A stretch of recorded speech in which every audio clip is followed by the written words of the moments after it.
दिन उसने हमारे जीवन में दिया। ये उसका ही अनुग्रह है, उसकी दया है कि आज हम इस भवन में बैठे, क्योंकि जो परमेश्वर ने हमें बनाया है, रचा है, वह चाहता है कि हम सदा उसके डर और उसके भय में रहें। वो चाहता है कि हम सारी बीमारियों से बचे रहें। वो चाहता है कि हमारे घर खुशियों से भरे रहें, और वो चाहता है कि उसका डर और भय हमारे जीवन में बना रहे, जिसके हम संसार की सारी बुरी बातों से, परमेश्वर से साथ रहकर अलग रहने वाले बन सके। इसलिए वो अपना वचन देता है, और लास्ट में उसने अपना वचन दिया था, और ऐसा वचन था जिसके द्वारा हमें ये मालूम होता है, जो हम सीखते थे कि भवन भी उसी वचन के द्वारा बनाया गया था। वो क्या वचन था? लास्ट में क्या इसको याद है? यही होगा शायद जो लक्ष्मणरी में था। वचन था, हमने परमेश्वर के दास का, परमेश्वर के जो शागिर्द का धन्यवाद किया। उसका क्या नाम था? उसका पतरस उसका नाम था। उसका धन्यवाद दिया था, इसलिए धन्यवाद दिया था कि उसके विश्वास के द्वारा परमेश्वर ने अपने हैकल को, अपने भवन को बनाया था। और वो कौन सा विश्वास था? सिर्फ एक सेंटेंस था, एक लाइन थी जो उसने अपने मन से कही थी, अपने परमेश्वर के विश्वास के साथ कही थी, और उसी विश्वास के द्वारा कई उस सेंटेंस में परमेश्वर उसके जीवन को बदल दिया था। और वो क्या कहा था उसने? जब प्रभु यीशु मसीह ने कहा था कि लोग मुझे क्या कहते हैं, भाई मजीद चाहते हैं, हाथ खड़ा कर देंगे, बता दीजिए, कोई बात नहीं, बता दीजिए। उसने कहा था, लोग मुझे क्या कहते हैं? लोग कहते हैं भविष्य, लोग कहते हैं कुछ कहते हैं एलिया। जब खुदावन ने पूछा कि तू क्या कहता है, तो वो कहता तू जिंदा खुदा का बेटा मसीह। Hallelujah, hallelujah. उसने प्रभु यीशु मसीह ने सवाल किया, लोगों को सवाल किया, अपने शागिर्दों को सवाल किया, अपने शागिर्दों को बोला कि तुम मेरे साथ रहते हो, तुम हमेशा मेरे साथ रहते हो, और लोग मुझे क्या कहते हैं? उन्होंने जवाब दिया कि कुछ तो यूहन्ना बपतिस्मा देने वाला कहते हैं, कुछ एलिया कहते हैं, और कुछ भविष्यवक्ताओं में से एक कहते हैं। फिर प्रभु यीशु मसीह ने सवाल किया, लेकिन तुम मुझे क्या कहते हो? तुम मुझे क्या कहते हो? तो सबसे पहले वो पतरस ने जवाब दिया था, वो बोला था, जो हम में बोल देता था, लेकिन उस दिन जो बोल रहा था वो अपने आप उसके बोल नहीं थे, अपने शब्द नहीं थे, आत्मा से भरे हुए शब्द से जो प्रभु यीशु के उस समय परमेश्वर ने उस पतरस को दिए थे। और वो शब्द क्या थे? तुम जीवते परमेश्वर का पुत्र मसीह है। तो क्या हुआ था उसी समय? जब हम परमेश्वर को अपने जीवन में लेते हैं, हम विश्वास करते हैं, तो परमेश्वर हमारा नाम लेता है। तो प्रभु यीशु मसीह ने क्या कहा था? तू पतरस है, तू चट्टान है, और मैं उस चट्टान पर अपना घर बनाऊंगा। और परमेश्वर का धन्यवाद देते हैं कि उसका घर है जो बनाया गया है, जिस घर में आज हम सब लोग बैठे हुए हैं, उसी के द्वारा दिया गया है। और उसी घर में हमें आज का मैसेज भी दिया है। और आज के मैसेज में हमें यह बताया जा रहा है कि खुशी से देने वालों को परमेश्वर सारी आशीषें और बरकतें देता है। उदार से देने वालों को परमेश्वर अपनी सारी खुशियों को देता है। यह हमारे जीवन का एक्सपीरियंस भी है। हम जानते हैं कि ये बाइबल जो हमें सिखाती है, जो आज का दिन पूरी डायसिस में मुकर्रर किया गया है, CMS टोटल में ये दिन अलग अलग डेट में मुकर्रर किया जाता है कि आज का दिन जो ये वचन है वो दिया जाए, सुनाया जाए, और लोग जो हमारे हैं, जो खुशी से देते हैं, उस खुशी के दिए हुए दान के द्वारा उन लोगों की सेवा हो सके जो अभी भी जिनको सेवा की जरूरत है। उसमें यह था कि हम प्रीस्ट की सैलरी बढ़ाएंगे। और जब आप लोगों से पैसा मिला था जिन्होंने खुशी से दिया था, और उसके 1 महीने बाद ही हर प्रीस्ट का 1000 रुपया बढ़ गया था। और इस साल हमने एम रखा है कि अब हम सैलरी की ओर नहीं जाएंगे। हमारे प्रीस्ट जो गांव में रहते हैं, जो उनके पास इतने रिसोर्सेस नहीं है, उनके बच्चों की फीसें होती हैं, बच्चे बीमार हो जाते हैं, जब वो आते हैं हमारे पास पैसा नहीं होता है। इस बार हमने कहा है कि जितना पैसा आएगा, जितना आप देंगे, उनके बच्चों की फीस के लिए और उनकी सारी जरूरतों के लिए दिया जाएगा। आज का इसलिए ये थीम रखा गया है, और इस थीम के द्वारा परमेश्वर हमारे जीवनों को बदलता है, हमारी सोच को बदलता है, हमें सिखाता है कि तुम मसीह हो और तुम्हारा जीवन कैसा होना चाहिए, और सीखिए कि देने वालों को परमेश्वर कितनी आशीष से देता है। और जब हमने अभी पढ़ा था दूसरा क्रम उसका 8 बाब, जब हमने पढ़ा था उसकी 1 आयत से लेके जब 5 आयत तक पढ़ा, तो एक वहां कलीसिया है मैकेडोनी। वहां कलीसिया जो है वो बड़ी कलीसिया है, उसमें फिलिपियों की कलीसिया भी आती है और उसमें थिस्सलुनीकियों की कलीसिया भी आती है। और ये जो बड़ी कलीसिया, उसमें 2 कलीसिया ऐसी हैं जो गरीब हैं, जो दुख में हैं, जो उनके पास पैसा नहीं है, लेकिन वो परमेश्वर के प्रेम से भरे हुए हैं। और ना कुछ होने के बावजूद भी यहां पत्रस हमें जो मनुष्य को बताता है कि अब हे भाइयों, हम तुम्हें परमेश्वर को अनुग्रह का समाचार देते हैं जो मैकेडोनिया की कलीसिया पर हुआ कि कलेश की बड़ी परीक्षा में उनके बड़े आनंद और भारी कंगालपन में उनकी उदारता बहुत जब हम वीक होते हैं, जब हमारे पास नहीं होता है, तो यहां हमारे विपरीत है, हमारा पैसा माइनस होता है, हम भी माइनस देना शुरू कर देते हैं। हमारे पास नहीं होता है, हम पहले अपना सोचते हैं, फिर हम परमेश्वर के लिए सोचते हैं। लेकिन यहां जो कलीसिया है, वो कलीसिया अपना नहीं सोच रही है। कहता वो कंगाल थे, वो कलेश में थे, वो दुख में थे, मजबूरी में थे, लेकिन परमेश्वर ने ऐसा मन दिया हुआ था कि वो फिर भी खुशी से उदारता के साथ यरूशलेम के लिए, जो गरीब था उस समय, यरूशलेम के लोगों के लिए अपना पैसा इकट्ठा करके भेजते थे। आकिया के लोग भी, आकिया की कलीसिया भी ऐसी, उस समय यरूशलेम को लोग थी, जरूरत थी। और मनुष्य कहता है कि ये सब जो लोग थे वहां अपना पैसा इकट्ठा करते थे और यरूशलेम को भेजते थे, यरूशलेम के लोगों को भेजते थे कि यरूशलेम के लोग भी जो हमारे हैं, वो किसी और के नहीं हैं, वो हमारे हैं, वो भी हमारी तरफ बढ़ते जाए और उनका सब जो गरीबी है वो दूर हो जाए, उनके सब दुख दूर हो जाए और हम सब मिलकर परमेश्वर की आशीष और बरकत को पाने वाले बन जाए।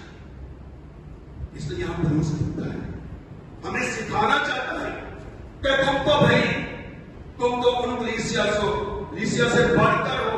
वो जमाना वो था, वो तो तकलीफ में थे, लेकिन आजकल मैंने तुम्हें सब कुछ दिया है और मैं तुम्हें सिखाना चाहता हूं कि देना कितना महत्वपूर्ण है और देने के द्वारा तुम्हारे जीवन में क्या मिलता है।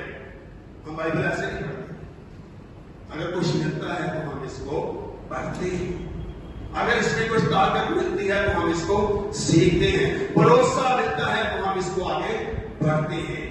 तो इसके साथ ही ये जब बात आती, अभी हमने पढ़ा था मरकस की इंजील उसका 12 बाब और उसकी 41 आयत से कि हम कैसे उदारता के साथ दे सकते हैं।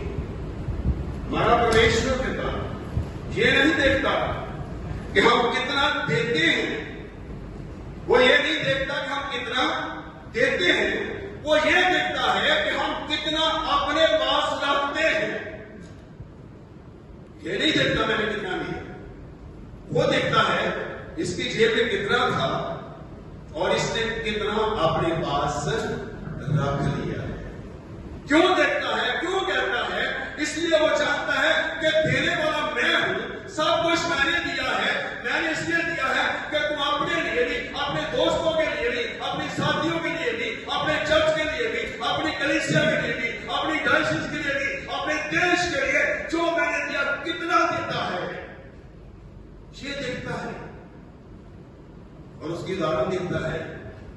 एक वो कंगाल की तरह है। वो दो बातें हैं, एक तो वो कंगाल है, तो दूसरा क्या है? वो विधवा है। खुद कमाना है, खुद ही गुजारा करना है, जो मिलता है उसी में से ही संतुष्ट रहना है, उसका कोई नहीं है। कंगाल भी है और विधवा भी है, गरीब भी है और विधवा भी है। तो जब ये बात आती है, हमारे प्रभु यीशु मसीह भवन लेके और वो मंदिर में बैठे हुए देख रहे थे कितना कोई दे रहा है। क्या हम देखते हैं कितना कोई दे रहा है?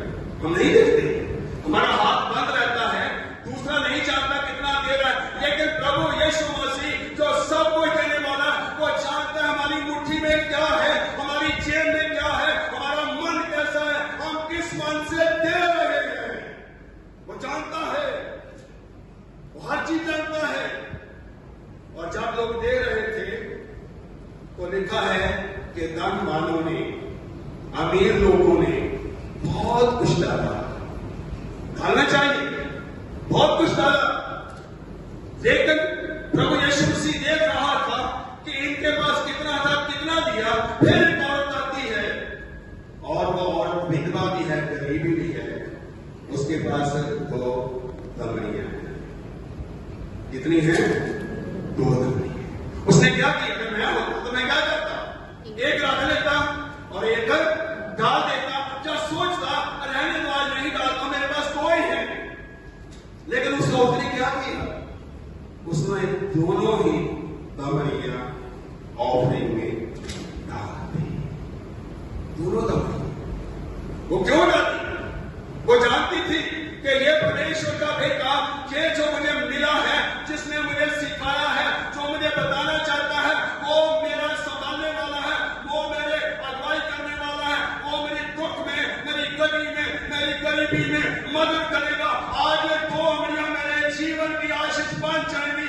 उसने सोच करके उन 2 दमड़ियों को डाल दिया और परमेश्वर ने उसके लिए सारे आशीष वचन कह दिए, सब उसके लिए वचन कह दिए।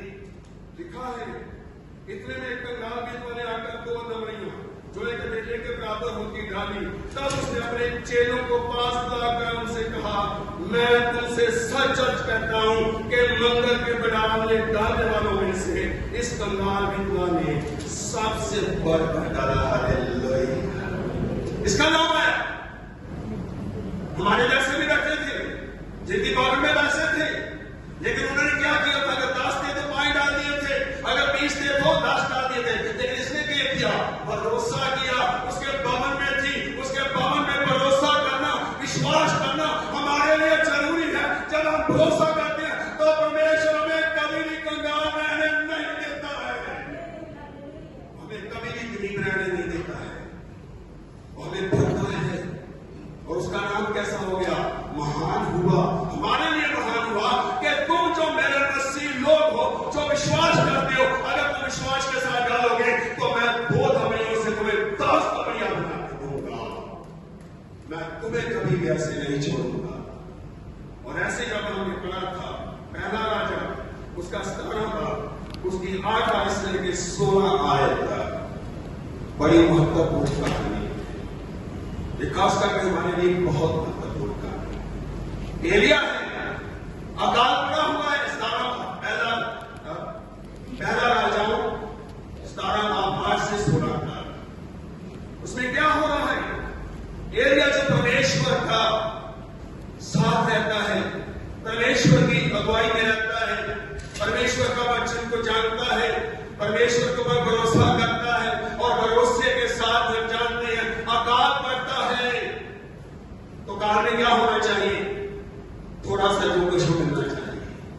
लेकिन जब अकाल पड़ा और एलिया को परमेश्वर क्या भोजन देता था? क्या भोजन देता था? रोटी भी देता था और साथ में मांस भी देता था, जड़ी बूटी नहीं देता था। परमेश्वर अपने विश्वास करने वालों के लिए कभी भूखा रहने नहीं देता है, बढ़िया देता है। उसने जंगल में भी उसको क्या किया? जहां सब काल पड़ा है, कोई चीज खाने के लिए नहीं है, इंतजाम कौन करता है? परमेश्वर करता है। उसने इंतजाम किया, उस पर रोटी भी आती थी और ही आता था। फिर परमेश्वर क्या कहता है, उसको एक जगह दूसरी जगह पर ले जाता है, वहां उसको एक सारपत्री विधवा मिलती है, और वहां क्या होता है, अकाल पड़ा हुआ है, वो है, उसका बेटा है, और कोई भी घर में नहीं है, रिश्तेदार हैं, अपने अपने घरों में रहते हैं, लेकिन उसके घर में आज ये है कि आज का दिन मेरा आखिरी दिन है, आज के दिन के बाद मैं इस धरती पर नहीं रहूंगी, मेरा बेटा नहीं रहेगा, हम मर जाएंगे, लेकिन जिनके साथ परमेश्वर है उनको मौत भी कभी नहीं ले जा सकती, मौत भी कभी नहीं ले जा सकती। उसने क्या किया, जाती है, लकड़ी बुनती है, और रास्ते वहीं जाके उसको कौन मिलता है, एलिया मिलता है। एलिया उसके साथ आ जाता है, घर में आ जाता है, और घर में आकर कहता है कि मुझे थोड़ा सा पानी पिलाओ। वो पानी लेने के लिए जाती है, और एलिया पीछे से एक आवाज लगाता है, और आवाज में क्या कहता है, एक मेरे लिए छोटा सा रोटी का टुकड़ा भी ले आना। परमेश्वर जानता था, मैं अपने लोगों को आज सिखाना चाहता हूं कि जो परमेश्वर के ऊपर विश्वास करते हैं उनका जीवन सदा आशीष बन जाता है, कमियां कमियां दूर हो जाती हैं। और वो जाता है, उसको बोलता है मेरे लिए एक रोटी का टुकड़ा ले आ। तो वो क्या करती, साथ बताइए, वहां रुक जाती है, वो पानी लेने जा रही है, पीछे से एलिया आवाज करता है, वहीं रुक जाती है, और रुक करके एलिया की तरफ अपना मुंह करती है और कहती है, एलिया आज मेरे घर में सिर्फ एक मुट्ठी आटा है और टुपी में थोड़ा सा तेल है, और हमने ये सोचा था कि आज मैं और मेरा बेटा खाएंगे और दोनों क्या हो जाएंगे, मर जाएंगे। क्या उसके जीवन में कोई आशा थी? कोई आशा नहीं थी। वो जानती थी कि आज हमारा आखिरी दिन है, आज हम इस संसार से वापस चले जाएंगे, लेकिन एलिया कहता है जो मैंने कहा तू वही कर। उसने अपने पेट की परवाह नहीं की, अपने बच्चे की परवाह नहीं की, वो अंदर गई, उसने रोटी बनाई और ला के आके एलिया को दी, और एलिया ने क्या कहा था जब उसको रोटी खिलाई गई, तो एलिया के द्वारा परमेश्वर ने आशीष दी, वो सिखाया कि तुम बांटना सीखो, दूसरों की मदद करना सीखो, जब तुम बांटोगे तो मदद करोगे, तुम्हारा जीवन खुशियों से भर जाएगा और तुम्हारा जीवन आशा से भर जाएगा। तुम्हारे जीवन में किसी चीज की कमी नहीं रहेगी। और ये बाइबल सिखाती, ये मैं नहीं कहता हूं, लिखा है एलिया ने उससे कहा मत कर, जाके अपनी बात के अनुसार कर, परंतु पहले मेरे लिए एक छोटी सी रोटी बनाकर मेरे पेश ले आ, फिर इसके बाद अपने बेटे के लिए बना। इस्राएल का परमेश्वर यहोवा यूं कहता है, परमेश्वर जिसने तुझे बनाया है, परमेश्वर जिसने मुझे बनाया है, जो परमेश्वर जो जानता है कि तेरे घर में मुट्ठी भर आता है और थोड़ा सा तेल है, और वो जानता है, और आज वो तुम्हें आशीष देने जा रहा है। उसने एलिया के द्वारा उस औरत के घर में आशीष दी, और वो क्या आशीष दी जो हम पढ़ते हैं 14 में पढ़ते हैं, उसके 14 में, क्योंकि इस्राएल का परमेश्वर यहोवा यूं कहता है, जब तक यहोवा भूमि पर मींह नहीं बरसाएगा, कितनी बड़ी बात, जब तक यहोवा भूमि पर मींह नहीं बरसाएगा, तेरे घर से ये बर्तन कभी आने वाला खाली नहीं होगा। हालेलुया, वाला खाली नहीं होगा। हालेलुया, कभी खाली नहीं होगा। और तेरी वो तेल वाली कुप्पी कभी भी सूखेगी नहीं, कभी नहीं सूखेगी। हम फिर क्यों परेशान रहते हैं, हम क्यों उदास होते हैं, हम जीवते हैं परमेश्वर के बेटे और बेटियां हैं। हमें भरोसा रखना चाहिए, हमारा परमेश्वर जिंदा है, वो सब कुछ कर सकता है, वो हमारे साथ रहकर हमारी हर मदद कर सकता है, लेकिन उसके लिए हमें अपने पास से देने की जरूरत है। क्या हम अपना समय जो दिया परमेश्वर ने 24 घंटे का, कितना समय परमेश्वर के पास विचार किया, जो उसने टैलेंट दिया, ये बचाने का, ये खाने का, ये सुनाने का, हम कितना उसको इस्तेमाल करते हैं? ये जो खजाना हमारे घरों में दिया परमेश्वर ने, हम उसको कितना इस्तेमाल करते हैं? परमेश्वर जानता है, वो जानता है। उस औरत के पास 2 ही धमनियां थी, इस औरत के पास 1 मुट्ठी आटा और 1 कुप्पी तेल था। कहानी के लिए 3 की बात हुई, औरतों की। इट मीन्स कि औरतें हमारे से ज्यादा महत्वपूर्ण है, औरतें हमारे से ज्यादा विश्वास करने वाली हैं, औरतें हमारे से ज्यादा देने वाली हैं। इसमें कोई भी शंका नहीं है, कोई शंका नहीं है। बाइबल बताती है। और उसके द्वारा आशीषें मिलती है। घर की संभालने वाली कौन होती है? इंतजाम घर का कौन करने वाली होती है? उसको घर में मालूम होता है चाय नहीं है, पत्ती नहीं है, खंड नहीं है, तेल नहीं है, आटा नहीं, उसको मालूम होता है। लेकिन वो जब विश्वास के साथ मांगती है तो उसके बर्तन को कभी परमेश्वर खाली होने नहीं देता है। और जहां भी ऐसे हुआ है, लिखा है, बस आपका थोड़ा समय लिखा है, क्या लिखा है? उस आयत के आगे लिखा है, तब तक ना तो उस गरे का मैदा समाप्त होगा और ना उस कुप्पी का तेल घटेगा।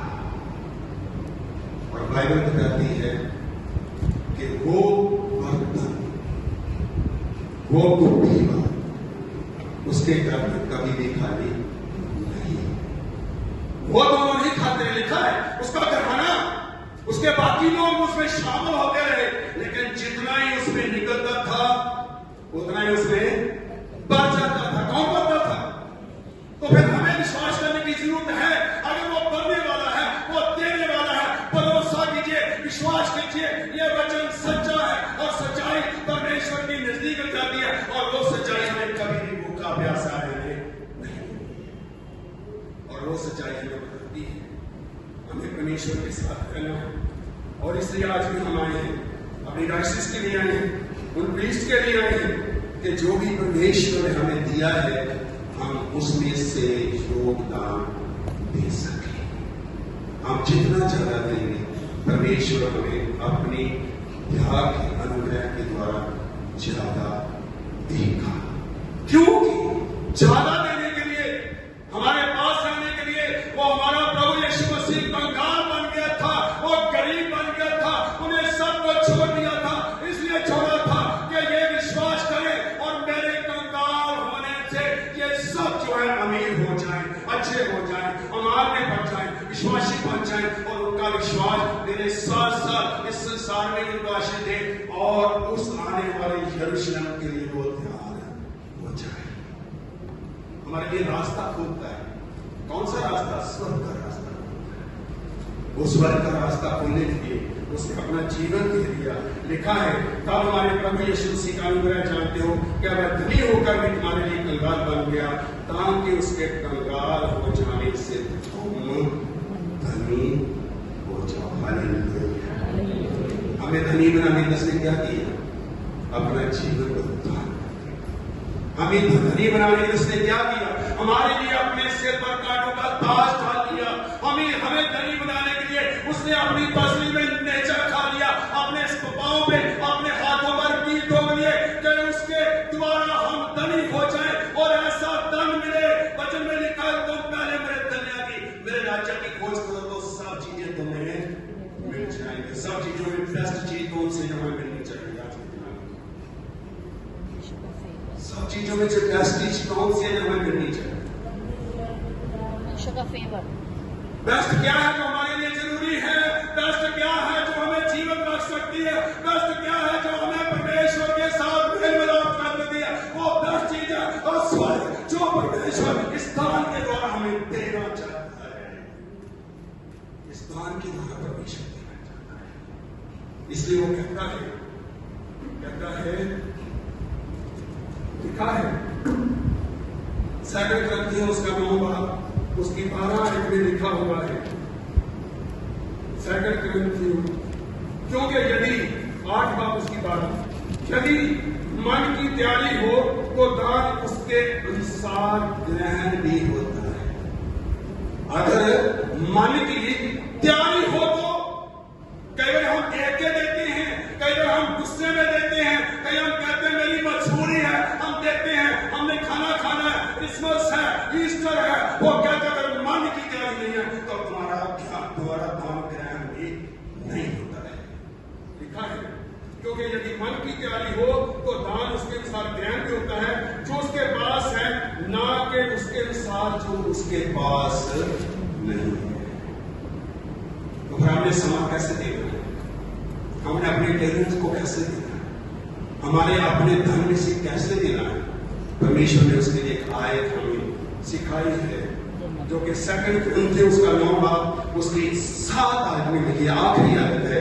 सेकंड ग्रंथियों उसका 9 बाब उसकी 7 आयत लिखा है, हर एक जन